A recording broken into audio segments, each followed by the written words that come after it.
एक बार ठाकुर जी की पाग बांध रहे थे, ठाकुर जी का श्रृंगार कर रहे थे, तो पाग बांधते बांधते ठाकुर जी कभी कभी खेलते हैं अपने श्रृंगारियाओं के साथ, जो ठाकुर जी की सेवा करते हैं उनके संग ठाकुर जी खूब खेलते हैं। तो हरिराम व्यास जी के संग ठाकुर जी खेल रहे थे। कैसे? वो पाग बांधे और जैसे ही पाग बांध करके पाग के ऊपर सिरपेच लगाने के लिए नीचे सिरपेच उठावे, इतने में क्या देखें कि पाग ढीली हो गई, पूरी मुंह पे आ गई, नीचे गिर गई।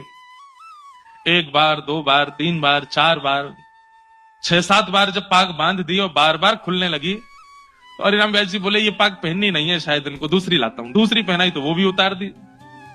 तीसरी पाग लाए और जब तीसरी पाग बांधी तो किसी ने बाहर से आवाज लगाई, बोले जल्दी दर्शन खोलो, इतने सारे दर्शनार्थी खड़े। तो हरिराम व्यास जी बोले जय जय, बहुत देर रह गई है, सुबह से मैं पाग बांधवे में लगूं, जल्दी तैयार है, जाओ बाहर सबन को दर्शन करने। पाग बांधी, ठाकुर जी ने अब की बार भी पाग उतार दी। तो इतना गुस्सा आया हरिराम व्यास जी को, वो उधरी हुई पाग ही छोड़ दी मुंह पे, बोले ऐसे खड़े रहो, अब ऐसे दर्शन दे दूंगा सबको। अरे सुबह से इतने लाड़ प्यार में आ गए हो, इतने ज्यादा जो है बिगड़ते जा रहे हो, इतने भाव से हम सेवा करते हैं और आपको बिल्कुल चैन नहीं पड़ता है, एक पाग नहीं बंधवा रहे हो, खड़े रहो ऐसे ही, नहीं बांधनी अब पाग, और ऐसे ही दर्शन करा दूंगा सबको। अपने पुत्र को बोल गए, भोग आदि पधरा करके दर्शन खोल देना, मैं जा रहा हूं। बोले पिताजी गुस्सा क्यों? बोले ये ऐसे ही काम है यहाँ के, छलिया के पूरे दिन यहाँ की सेवा करते रहे, एक पाग ना बंधवा रहो, गुस्सा कर रहे। बाहर जाकर के हरिराम व्यास जी चुपचाप बैठ गए।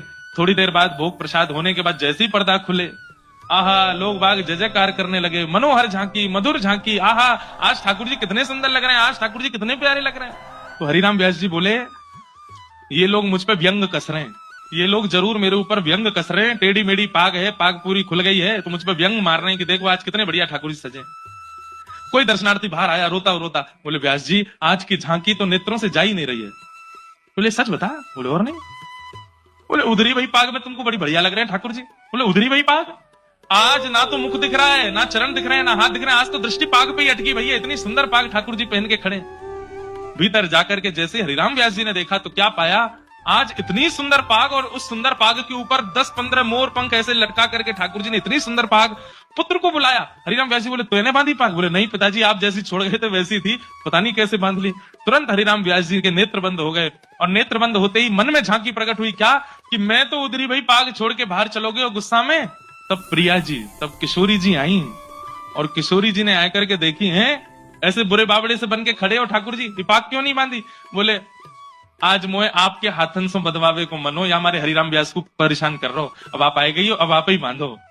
तो आज की पाग किशोरी जी ने बांधी है ठाकुर जी को, इसलिए इतनी सुंदर लग रही है।